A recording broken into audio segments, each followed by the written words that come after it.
Жителите на пакистанските реони Сват и Шангала го расчистуваат нередот во нивните домови, кои беа уништени од силниот земјотрес која погоди земјата во понеделникот. Многу од нив соопштија дека не добиле никаква помош од институциите, кои не успеваат да допрат до изолираните планински села. Во пакистанскиот регион Мохамед пак неколку згради беа урнати од земјотресот, при што околните жители соопштија дека изминатите 3 дена морале да ги преспијат под отворено небо.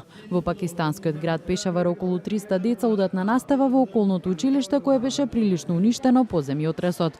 И покрај тоа локалните власти соопштија дека наставата мора да продолжи.